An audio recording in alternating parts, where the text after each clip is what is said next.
Federal, título primero, generalidades de la movilidad, y capítulo primero, como ya lo hemos leído en otras normativas, hablamos de las disposiciones generales. Dentro del artículo primero se enuncia que el presente ordenamiento tiene por objeto reglamentar lo dispuesto por la Ley de Movilidad del Distrito Federal, o sea que atañe, como ya también lo referimos, a la Ciudad de México. Y ahora nos vamos del 69 al 82. Les pido por favor que lo vayan buscando. El artículo 69 ya se encuentra dentro de la página 28, donde habla de la sección segunda del servicio de transporte de carga privado. Y mientras ustedes se ubican en la página 27, voy leyendo el artículo 69.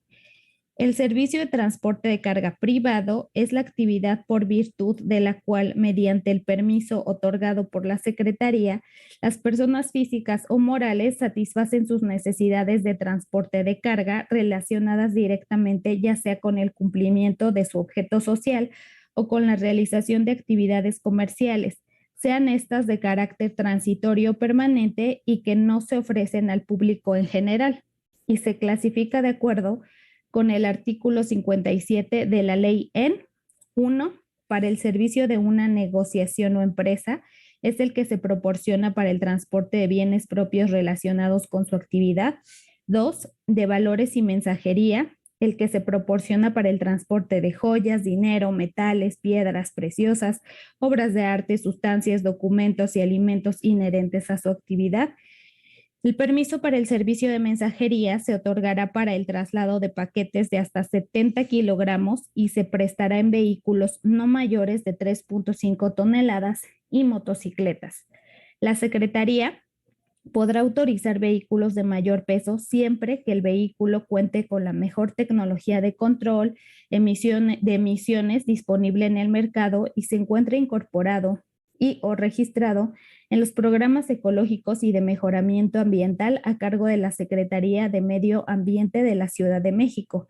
En el caso de unidades a diésel, deberán contar con un dispositivo de filtro de partículas certificado con las características y especificaciones técnicas y de capacidad que disponga la citada Secretaría.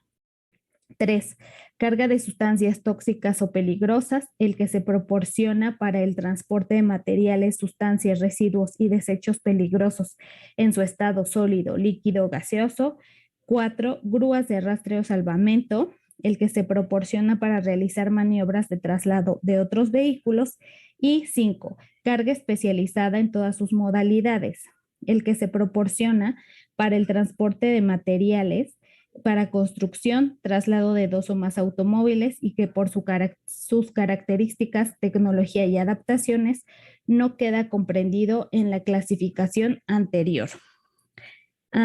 Como ven, ya estamos viendo varias cosas que ya leímos, se están trasladando y se pasa lo mismo al reglamento de la Ciudad de México con determinadas especificaciones. De la Cruz Nogueda María, ¿me apoyas con el artículo 70 hasta el 74, por favor? Ok, sí, ¿me escucho? Gracias. Sí. Ok, sección tercera del servicio de transporte de carga particular. Artículo 70. El servicio de transporte de carga particular es aquel que se proporciona por instituciones de asistencia pública o privada sin cobro alguno, con vehículos propios para el transporte de insumo relacionado con su objetivo social. Debe contar con permisos de la Secretaría y no puede ofrecerse al público en general. Título cuarto de las concesiones, capítulo primero del otorgamiento. Artículo 71. La concesión para la presentación de servicios de transporte público de pasajeros y en el acto administrativo por virtud del cual la Secretaría otorga a particulares la prestación del servicio de transporte público o de carga mediante la mediante la utilización de bienes de servicio público privado de la Ciudad de México, para lo cual el jefe de gobierno emitirá la declaración de la necesidad respectiva. Artículo 72. Tratándose del servicio de transporte de pasajeros público colectivo y de carga, la Secretaría publicará previamente a la declaratoria de la necesidad en la Gaceta Oficial de la Ciudad de México. El estudio del balance entre la oferta y la demanda. Artículo 73. El título concesión debe contener al menos 1, nombre del concesionario o permisionario. 2. Para el caso del transporte de pasajeros público colectivo concesionado, el domicilio correspondiente. 3. Objeto y fundamentación legal. 4. Número de concesión. 5. Vigencia de la concesión. 6. Modalidad del servicio de transporte de pasajeros público individual de ruta, corredor o de carga. 7. Derechos y obligaciones del concesionario. 8. Causas de revocación y caducidad de la concesión. 9. Prohibición de varias las condiciones sin la previa autorización de la Secretaría. 10. La demanda de las demás que determinen la Secretaría. Artículo 74. Solo con autorización previa y por escrito de la Secretaría, los concesionarios y permisionarios podrán grabar sus concesiones exclusivamente para garantizar el otorgamiento de créditos para la situación, modernización, mejoramiento y desarrollo del equipo, infraestructura y equipamiento auxiliar de transporte gravamente, deberá ser inscrito ante el Registro Público del Transporte bajo su costo. En el caso de los concesionarios del servicio de transporte público individual, solo podrán participar en financiamientos otorgados para la renovación de la unidad vehicular mediante los procesos autorizados y con recursos otorgados de la administración pública, por lo que los concesionarios están obligados a dejar el resguardo, la concesión hasta que la comprobación del finiquito correspondiente. Muchas gracias, Mariana. Ahora, Zoali, ¿me apoyas con todo el artículo 75, por favor?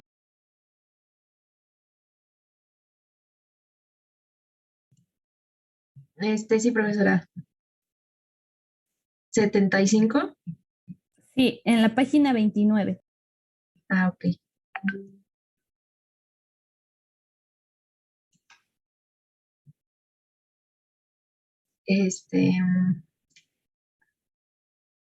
Dice, los estudios técnicos que presentan los concesionarios o permisarios deben contener a que se refiere el artículo 88, fracción 1 de la ley, según sea el caso, lo siguiente. 1. Análisis técnico. 1.1. Descripción general del servicio.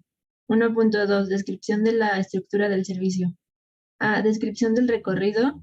B. Origen, destino, destino, origen. Terminales y paradas, distancia entre estas.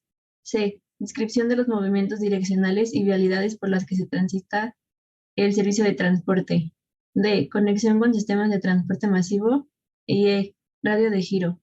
1.3. Infraestructura. A. Descripción general de condiciones de circulación. B. Características y estados generales de banquetas, guarniciones, rampas y áreas de rodamiento. C. Estado de las paradas de transporte público a lo largo de los derroteros. Poda, balizamiento y mobiliario urbano. D. Iluminación, semaforización.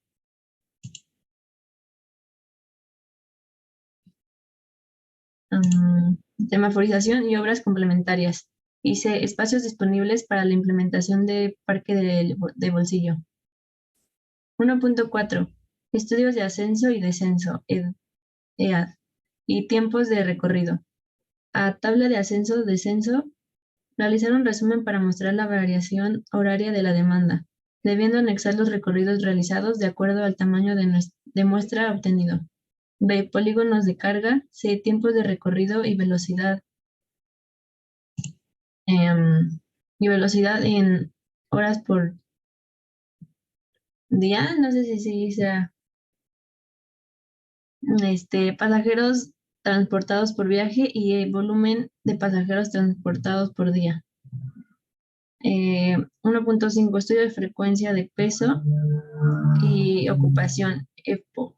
Determinación de la hora máxima demanda, HMD, y volumen de pasajeros en hora de máxima demanda, y B, grado de participación porcentual y volúmenes de pasajeros dentro del corredor. 1.6, indicadores de dimensionamiento. A, parámetros operativos, distancia promedio de viaje por pasajero, índice de rotación, ocupación máxima, captación por kilómetro, ocupación por kilómetro, velocidad de operación y velocidad comercial. 1.7, propuestas de dimensionamiento del servicio. A, parámetros de dimensionamiento, capacidad vehicular, volumen de diseño, factor de ocupación, tiempo de recorrido, OD, tiempo de recorrido, DO, tiempo en terminal, tiempo de ciclo, intervalo, número de unidades en operación. B, determinación de paradas. 2, análisis operativo. 2.1, programación del servicio. Anexo. 2.2, programa de mantenimiento de la flota vehicular. 2.3, programa de capacitación del personal. 3, proceso de selección de la unidad. Sustentar en base a la geometría de la vialidad, manuales técnicos de seguridad, accesibilidad, comodidad y fabricación de autobuses nuevos para prestar el servicio público de transporte de pasajeros en el Distrito Federal. 4. Ficha técnica del vehículo. 5. Análisis administrativo. 5.1. Dirección y organización de la empresa. 5.2. Estructura, organización, perfil de puestos. 5.3, organigrama operativo. 6, certificación de la factibilidad de estudio financiera de acuerdo a la información proporcionada en el estudio. Y 7, lo demás que determine la Secretaría.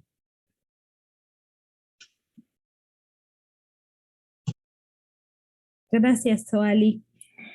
Ahora, Mariana Martínez, del capítulo 76 al 79, por favor.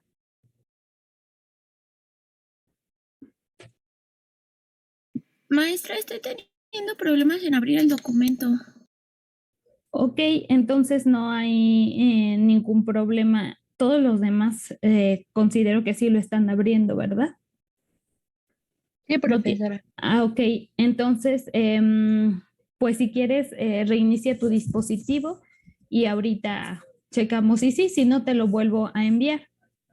Mientras pasamos con Juan Rodríguez.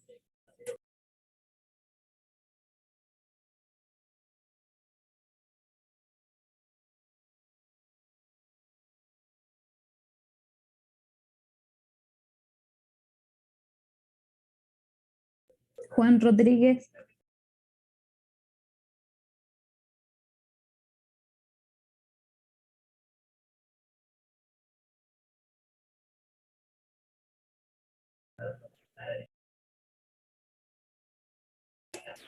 Si no está presente el compañero, pues vamos a pasar. Ok.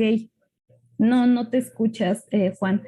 Muchas gracias por avisar y estar al pendiente. Entonces, Dalia Victorino.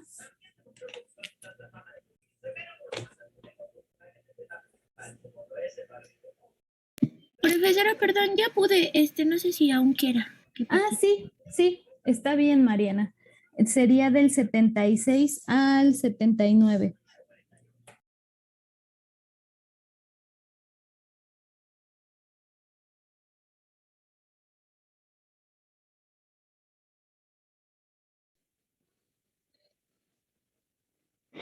Ok, dice artículo 76. Las concesiones para la presentación del servicio público de transporte de pasajeros se otorgan de acuerdo con los lineamientos que emita la Secretaría, considerando la vida útil de los vehículos y los avances tecnológicos que se den en la materia, y no podrá exceder de 20 años y podrán ser prorrogadas hasta por un plazo igual al concedido, siempre y cuando se den los supuestos a los que se refiere el artículo 102 de la ley.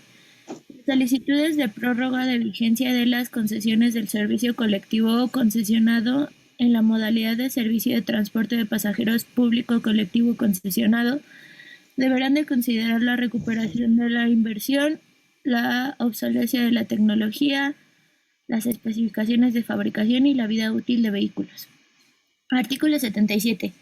En caso de que el concesionario no acredite los comprobantes de pago de derechos de prórroga en tiempo y forma, documentos e información necesaria en el plazo conferido por la ley, procederá a la exención y concesión, por lo que la Secretaría estará facultada a su adjudicación en términos de ley. Capítulo cuarto de la transmisión, artículo 78. Las concesiones otorgadas a personas morales no podrán cederse o transmitirse. La persona física titular de la concesión tendrá derecho a nombrar hasta 3 beneficiarios para que en caso de incapacidad física o mental, ausencia declarada judicialmente o muerte puedan sustituirlo en el orden de prelación establecido en los derechos y obligaciones derivadas de la concesión. El ejercicio de este derecho estará condicionado a lo siguiente. 1. Los beneficiarios tienen que ser parientes en la línea recta en primer grado, colaterales en segundo grado o cónyuge.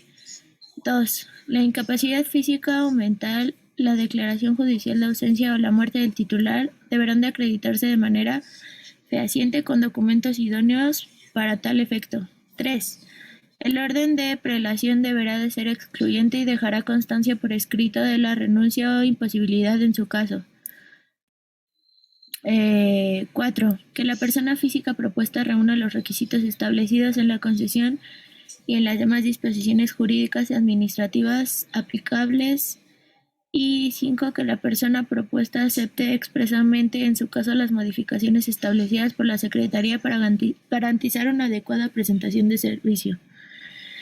En el caso de que no se haya designado el beneficiario expresamente, se tendrá por nombrado a la persona que acredite fehacientemente estar dentro de los supuestos señalados en la fracción 1 del presente artículo, dejando a salvo los derechos de terceros.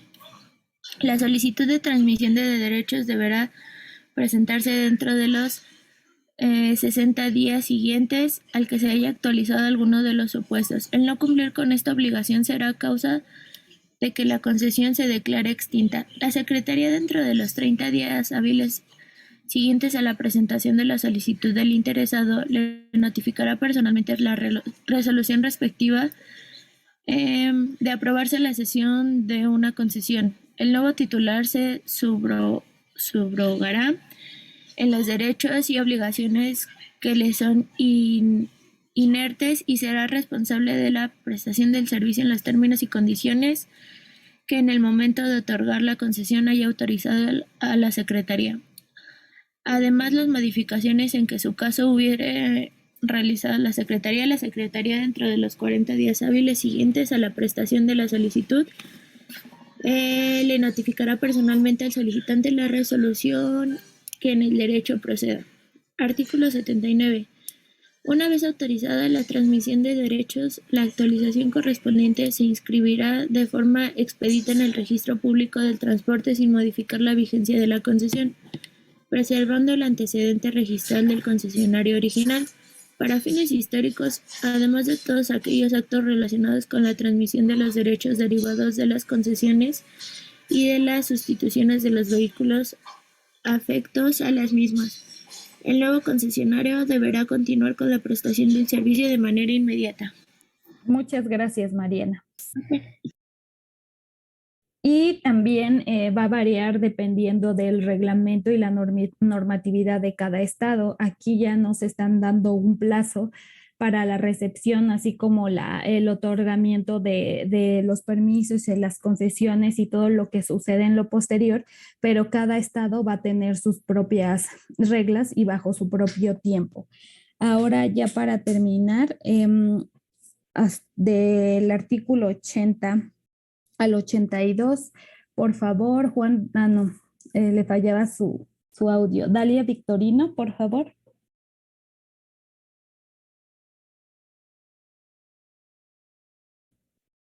Si quieres, sí puedo continuar. Ya arreglé el programa. Ok, entonces adelante, Juan. El artículo 80, ¿verdad? Sí.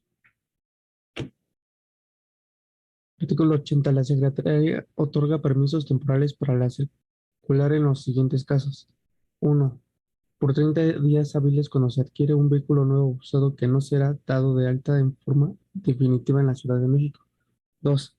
Por 30 días hábiles cuando adquiere un vehículo nuevo para adaptarse en carrocería. O 3. Por 15 días hábiles cuando sea necesario trasladar a otra entidad federativa vehículos que anteriormente prestaban servicio de carga y o pasajeros en sus distintas modalidades y que han sido dados de baja de patrón vehicular de la Ciudad de México. Artículo 81. El transporte de carga ocasional es aquel mediante el cual las personas físicas y morales con vehículos particulares satisfacen sus necesidades esporádicas de transporte de bienes previo cumplimiento de haberse registrado ante las autoridades físicas administrativas para la obtención del permiso temporal correspondiente. El transporte de árboles de Navidad en vehículos particulares no requieren permiso de la Secretaría, así como en los casos previstos en el Reglamento de Tránsito. Artículo 82. Se requiere permiso de la Secretaría para transporte de carga ocasional en vehículos de uso particular en los siguientes casos. 1. Para vehículos de carga de hasta 1.5 toneladas en los que se requieren transporte excepcional artículo personal en volumen tal que rebase verticalmente las dimensiones del comportamiento respectivo. 2. Para vehículos de pasajeros en los que se requieren transportes excepcional artículos personales en el habitáculo destinado a pasajeros que obstaculicen la visibilidad del conductor. Y 3. Para transportar artículos personales en vehículos de los particulares cuando por sus dimensiones sobresalgan de la parte delantera o de los costados. Artículo 83. El permiso a que se refiere el artículo anterior deberá contener como mínimo lo siguiente. 1. Nombre o razón social del solicitante, así como su domicilio y características de la unidad que pretende utilizar. Artículo 84. El permiso de carga ocasional no podrá amparar más de una unidad y su plazo no podrá ser mayor de 7 días naturales. Asimismo, solo podrá otorgarse nuevamente para la misma unidad cuando haya transcurrido un plazo mayor a 90 días naturales desde el otorgamiento del anterior. Artículo 85. La Secretaría resolverá la solicitud el mismo día si se presenta dentro de las 2 primeras horas hábiles. Si se presenta después, se resolverá al siguiente día. ¿Le continúo? Hasta ahí, Juan, muchas gracias. Y de ahí ya van a poder ustedes encontrar diversos temas ya más específicos, por ejemplo, los permisos para la prestación del servicio público de transporte o para la prestación del servicio de transporte mercantil y privado de pasajeros de carga, transporte de pasajeros escolar o personal en cualquiera de las modalidades, así como los requisitos y plazos de los permisos, que son muy importantes, como también el equipamiento auxiliar, entre otros elementos. Obligaciones de los concesionarios, permisionarios, el control vehicular, los trámites del control vehicular, está el apartado de la placa de la matrícula, el engomado de circulación, la tarjeta de circulación y todos estos elementos que ustedes pueden ver que en su conjunto pues nos van a ayudar a dar un mejor servicio, ¿no? Y a tener en lo mínimo los problemas para desarrollar en el futuro. Si nosotros contamos, sabemos la reglamentación, tenemos en orden cada aspecto, pues va a ser mucho más fácil y llevadero realizar de una manera óptima y eficaz nuestro trabajo. Entonces, la importancia de que ustedes retomaran este reglamento específico para la Ciudad de México es que vean todo lo que se tiene que saber, todo lo que se tiene que leer, todos los aspectos que son fundamentales para no tener ninguna problemática, etcétera. Ya ustedes en el trabajo, si están en esta u otra área, el trabajo que desempeñen, pues es su deber y su obligación también leer todas las normativas y reglamentos en el eslabón o en el campo que se encuentren para tener todo de la mejor manera y trabajar de la mejor manera. ¿Hasta aquí alguna duda? ¿O algo que quieran decir? Es un comentario, Sí. maestra. La Sí. idea es que los muchachos vayan incorporándose, si se dieron cuenta, las unidades de aprendizaje que venían trabajando hasta el momento, no habían metido terminología técnica o términos técnicos que les diera, o si los habían metido, no, a lo mejor no los alcanzaban a los muchachos a entender o comprender porque no se les explicaba. Entonces, el propósito de la unidad de aprendizaje es involucrarlos en incorporar el conocimiento de los términos técnicos, de la diversidad de términos que existen para cuando salgan de la carrera puedan interactuar, ¿no? O si no, en otras unidades de aprendizaje, otras actividades que pueden desarrollar como profesionistas con quienes a lo mejor trabajan en esta área, ¿no? Entonces, bueno, lo más importante que se llevan los muchachos es que ahora tienen una nueva terminología, saben cuáles son los aspectos técnicos que deben conocer para poder presentar o poder trabajar en el área de la movilidad, en la distribución de mercancías. Y con ello cerramos la parte básica de lo que es la normatividad para el transporte de carga. Es todo, maestra. Sí, muchas gracias. Entonces, ya como lo mencionábamos en esta primera parte de la clase, pues cerramos ya la normativa, que sin duda es un poco pesado el hecho de estar leyendo, no tanto leyendo, sino ingresando tanta información y tantos términos que quizá muchos serán nuevos, pero sin duda es fundamental y elemental para el futuro, ¿no? Es sí o sí leer y adaptarnos a estas situaciones. Y como segundo paso en esta clase, les voy a enviar justo en este momento otro documento a su WhatsApp,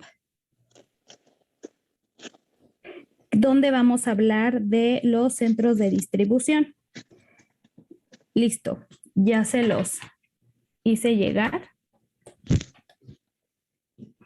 Y de igual manera se los envío así para que ustedes puedan manipular el documento como ustedes quieran y no tengamos ninguna problemática al momento de ir siguiendo la lectura. Bien, mientras ustedes van abriendo el documento, se refiere, o el tema siguiente es los centros de distribución. Su abreviatura es CEDI, muy fácil. Y un centro de distribución es una instalación logística que va a estar orientada a los procesos tanto de recepción como expedición de mercancía. A diferencia de un almacén convencional cuya función primordial es la de almacenar y preparar pedidos, un centro de distribución se especializa en los procesos de recepción y expedición de mercancía para recortar tiempos de entrega al cliente final. Algunas de las características de los centros de distribución son almacenes que mantienen inventarios mínimos, con predominio de artículos de alta demanda y por lo tanto con una visión más inmediata y de servicio. Sin embargo, los almacenes convencionales responden básicamente a decisiones de corte estratégico y operacional. Los objetivos de los centros de distribución. Pues de esta forma, los centros de distribución tienen como principales objetivos los de almacenar, controlar, custodiar y despachar eficientemente los inventarios, lo cual va a implicar no solo evitar su pérdida, sino también el deterioro de las capacidades y cualidades del producto.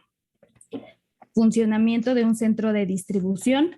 Un centro de distribución, CEDI, es un espacio destinado para la ubicación de materiales y productos que coordina el equilibrio entre la oferta y la demanda. Una vez almacenado el producto, queda resguardado en espera de ser demandado.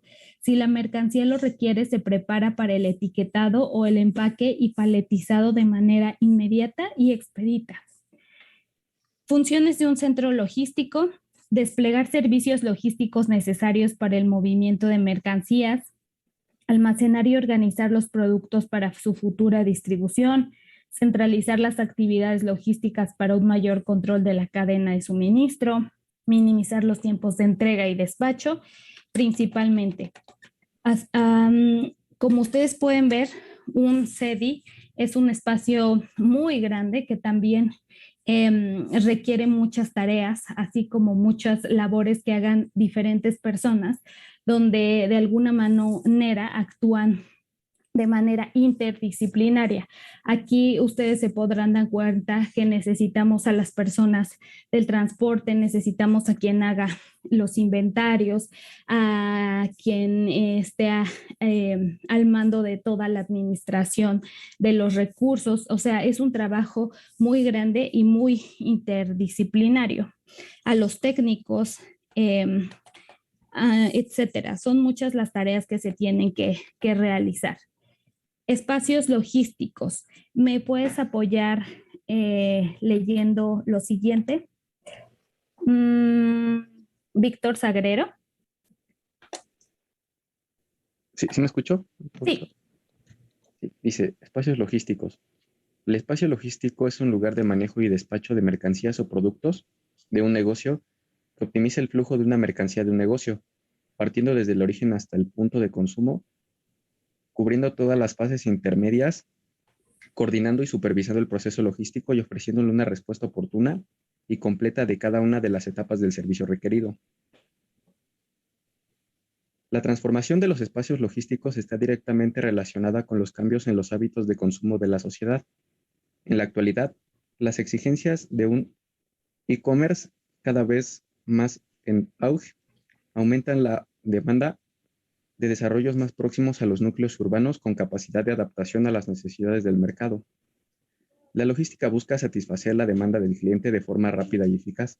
Es por ello que el éxito de una nueva implantación logística dependerá de su ubicación estratégica, accesibilidad desde la red principal, planificación de rutas y tiempos y un diseño óptimo que agilice todas las operaciones. Auge del sector inmobiliario logístico. Según los datos del CNMC, el e-commerce superaba en España los 35.000 billones de euros en el tercer trimestre de 2019, lo que suponía un 20% más que el año anterior. De forma directamente proporcional, el sector retail cederá terreno en favor de la inversión en el sector logístico, presentando un incremento del 30% con respecto al año anterior. Las nuevas exigencias de este sector provocan cambios en las tipologías y aumenta la demanda de superficies logísticas de menor dimensión, pero mayor proximidad a los núcleos urbanos, ubicaciones estratégicas próximas a ejes de conexión principal. Por ejemplo, en el año 2019, más del 80% de la contratación de superficie logística en Madrid, según datos de Knight Frank, se centró en la primera y tercera corona.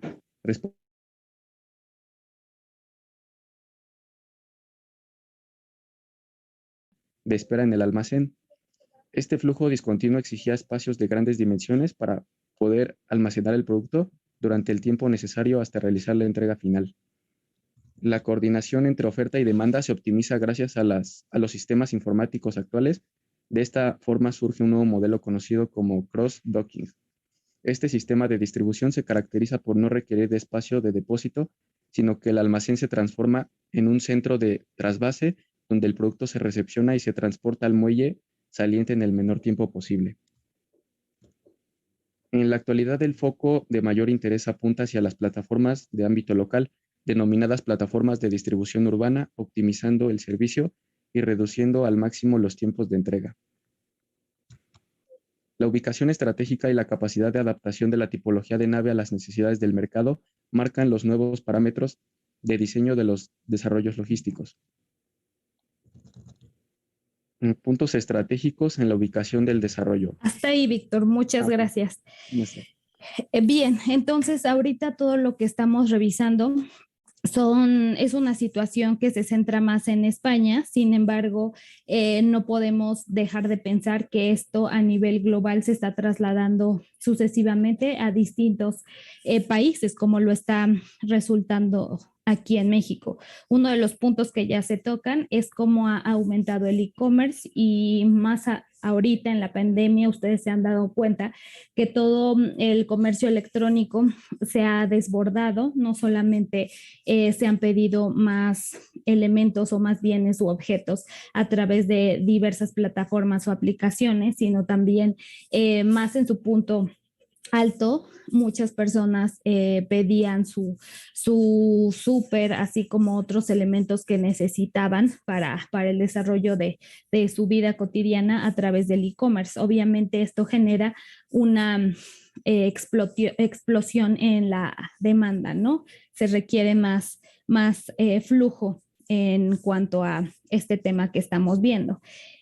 También pueden ver que otro de los puntos que se toman es que en este caso en el que se está revisando en España, prefieren plantear y concentrar estos centros a las afueras de estas ciudades y cambia un poco el desarrollo de cómo funcionan estos espacios.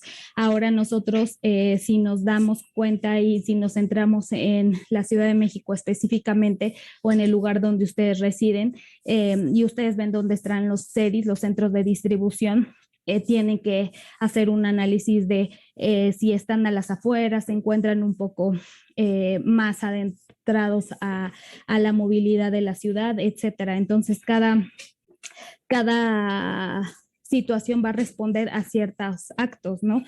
A lo mejor si se encuentran a las afueras, cumple con ciertas características, pero está deficiente en otras, al igual que si cambiamos la situación, si se encuentran más allegadas al centro, generan, quizá puedan realizar entregas más rápidas, pero hay más tránsito también, etcétera. Entonces, cada quien debe de checar estas situaciones. Se muestra el mapa de Madrid y la transformación de las necesidades de los nuevos modelos de desarrollo. Se habla del cross-docking. Anteriormente se esperaba que dentro de los centros de distribución se almacenaran muchos de estos bienes y de estos objetos, pero al momento de ya saturarse y tener tantas entregas, pues ya no estaba resultando por el espacio, por el tiempo y por otros elementos, ya no estaba resultando esta estrategia, entonces ya no se tiene tanto tiempo en el almacén el objeto, ¿no? Ya se tiene que desplazar lo más rápido posible en el menor tiempo posible. Y de ahí nos vamos a los puntos estratégicos de la ubicación del desarrollo. Empezamos con accesibilidad. Citlali, ¿me apoyas, por favor?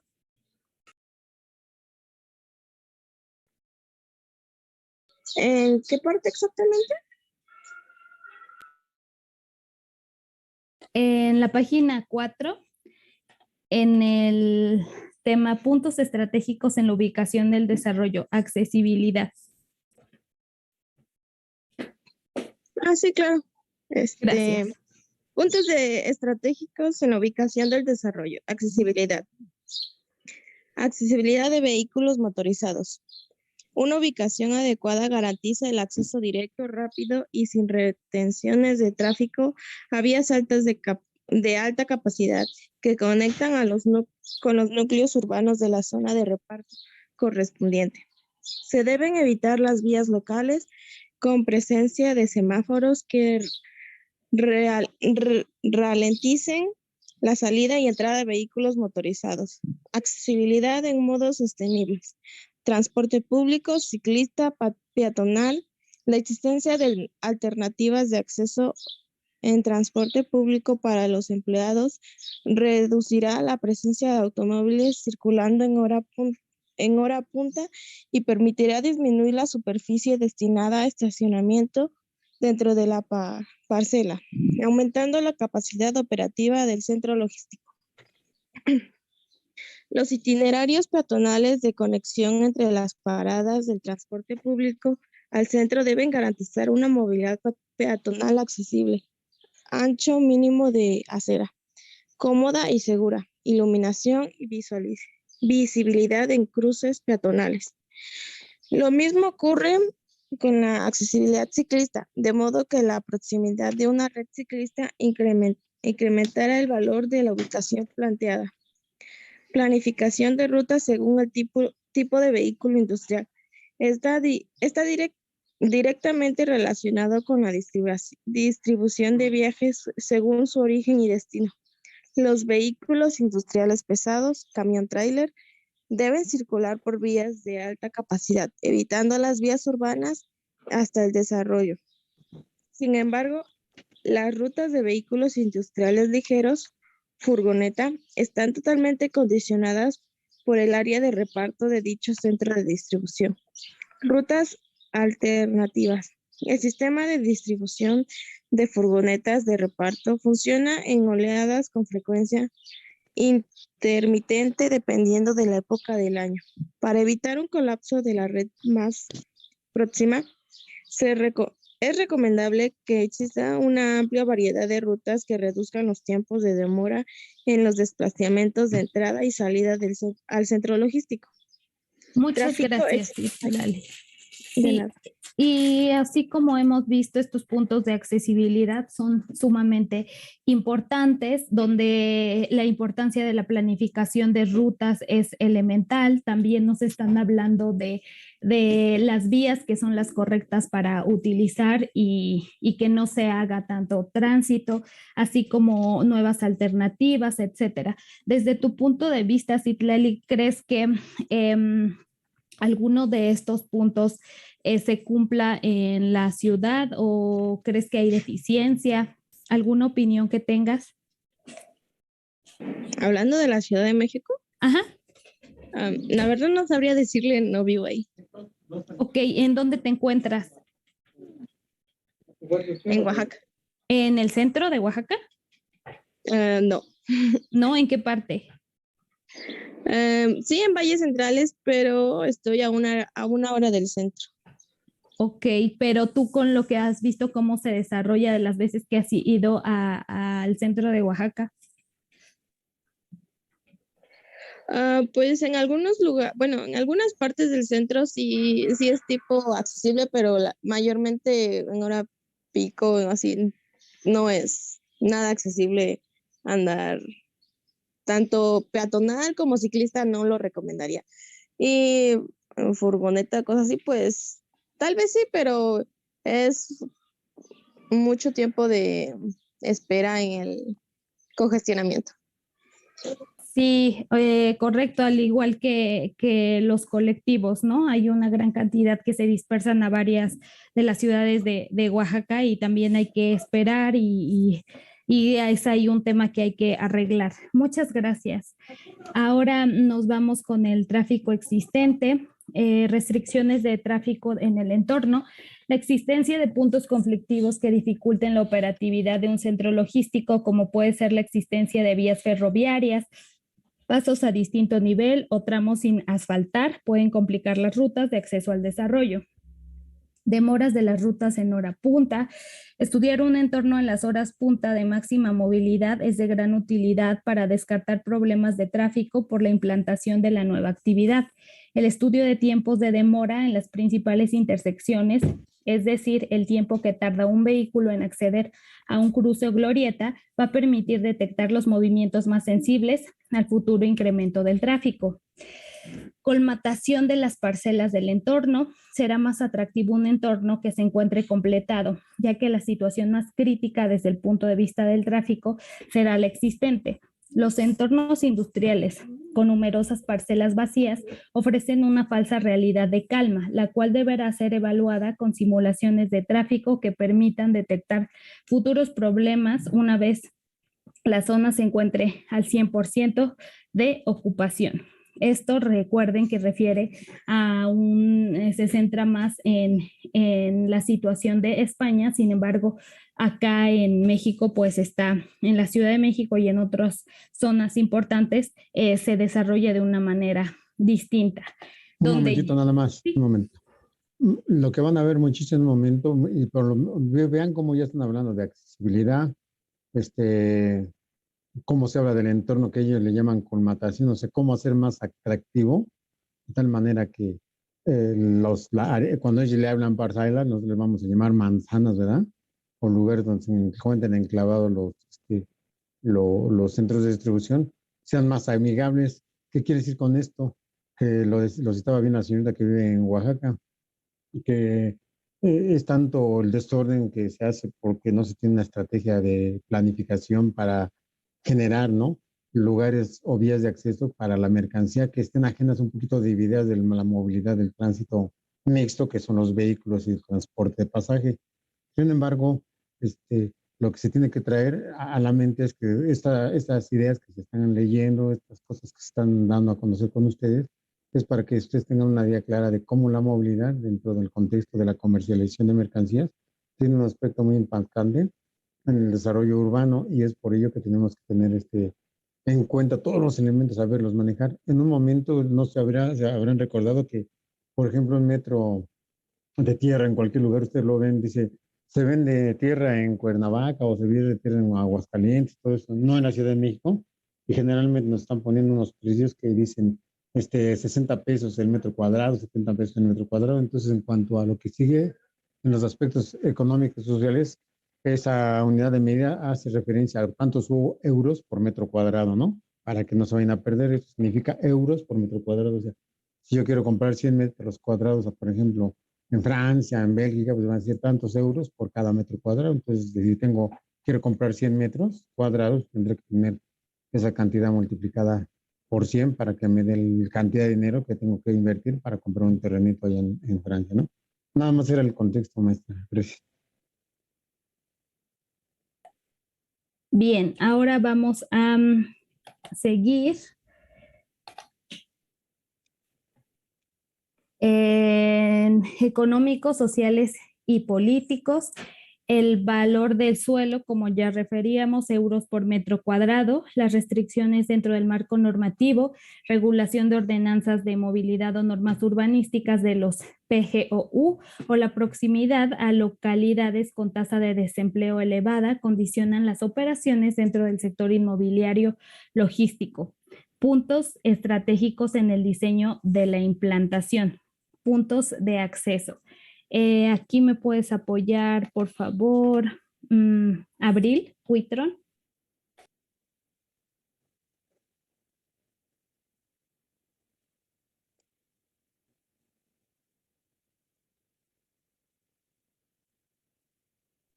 Sí, profesora. Gracias. ¿Dónde? Es en la página 6, acceso segregado según tipo de vehículo.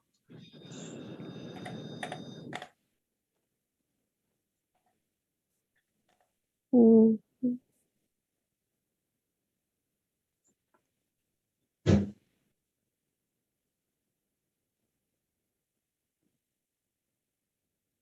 eh, acceso segregado según tipo de vehículo. La distribución de acceso según el tipo de vehículo y la correcta planificación del orden del sentido de entrada y salida, Gracias. de forma que se ubique primero la entrada y luego la salida. Según el sentido de la marcha, mejora la operatividad del centro y evita situaciones de conflicto. Dimensionado y ubicación de los puntos de acceso a la parcela. La normativa urbanística municipal incluye parámetros de número de accesos según la superficie construida, dimensiones mínimas de accesos en vía pública y la separación mínima de estos puntos. Por ejemplo, en el municipio de Madrid, todo desarrollo de aparcamiento superior a 6.000 metros cuadrados debe garantizar las maniobras de acceso a la parcela, no invadan el carril contrario y la seguridad vial de peatones que circulen en ese momento. Exige la separación mínima de 40 metros entre accesos localizados en la misma vía. Optimización del control de accesos. La implantación de sistemas de control de acceso automático reduce los tiempos de espera. Se recomiendan zonas de acumulación dentro de la parcela para evitar que los vehículos atraídos por el centro colapsen las vías de entorno. La Guía de Estudios de Tráfico en el municipio de Madrid presta especial atención a este punto considerando la cola máxima de vehículos acumulados en el acceso a la parcela sin llegar a afectar la fluidez de circulación en la vía pública.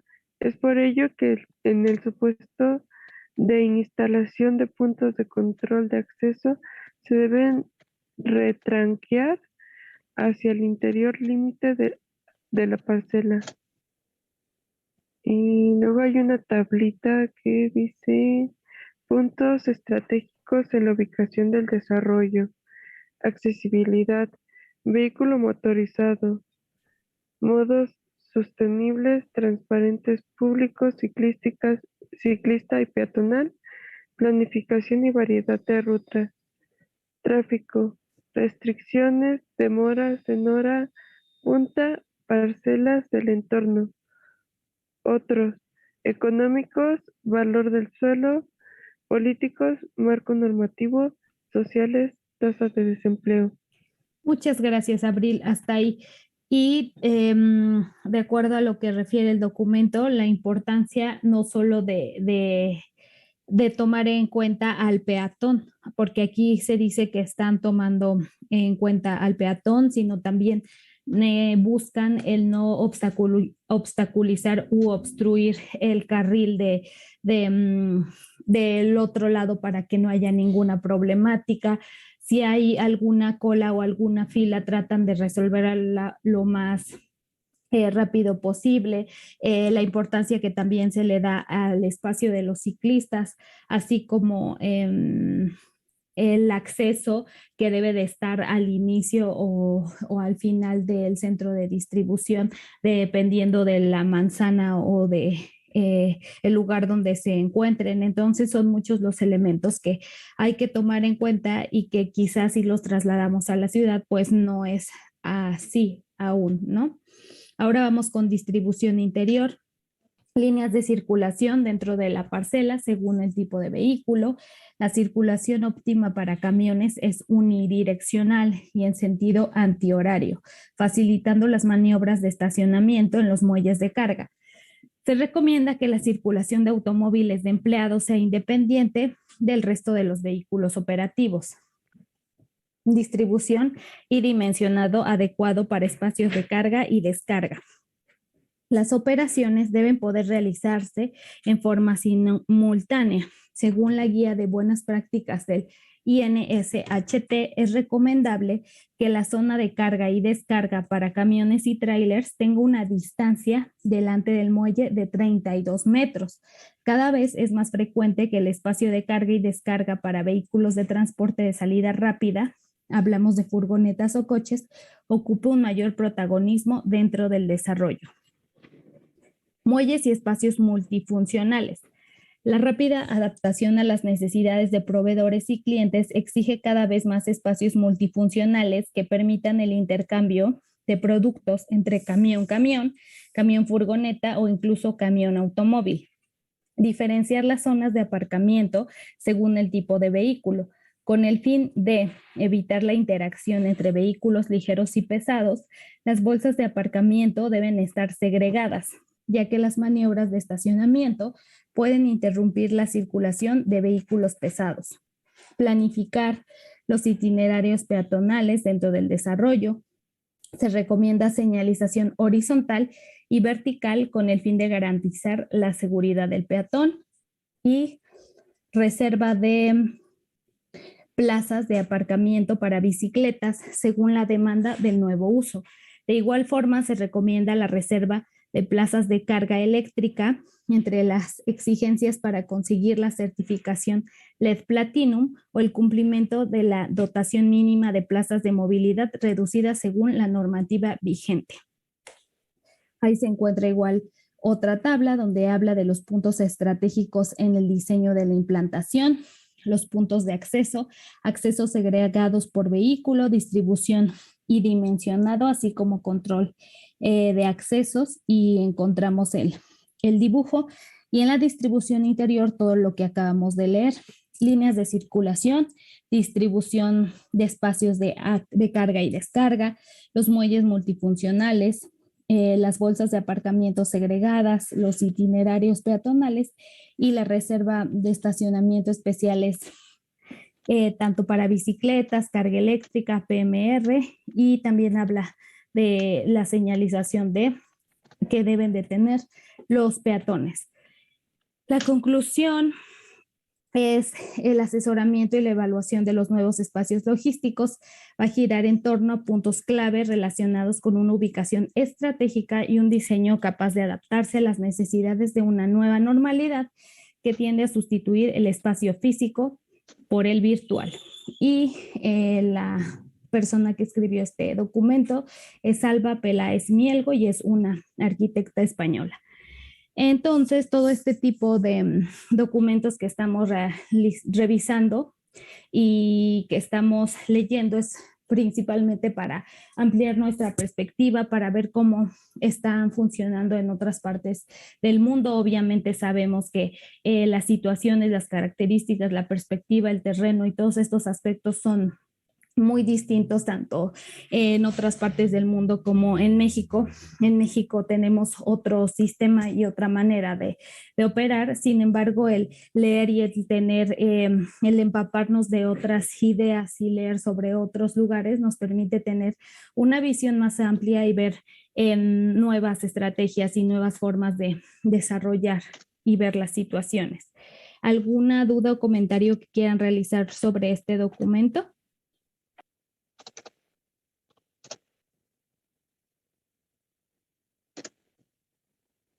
Pues ya tienen ahí ya tienen el marco referencial lo que son los centros de distribución. Es muy importante porque para cuando vayan a trabajar la distribución de su carga, de la empresa donde vayan a estar, sus centros de distribución, la empresa tenga el suyo o tenga un centro de distribución compartido, ¿verdad?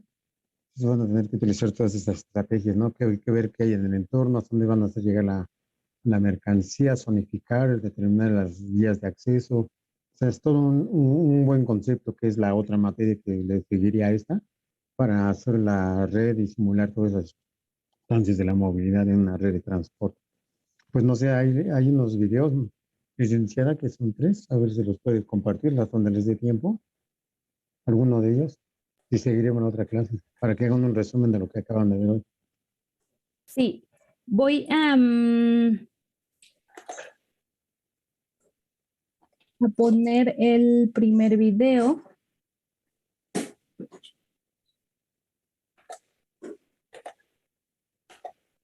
Se los comparte y que ellos lo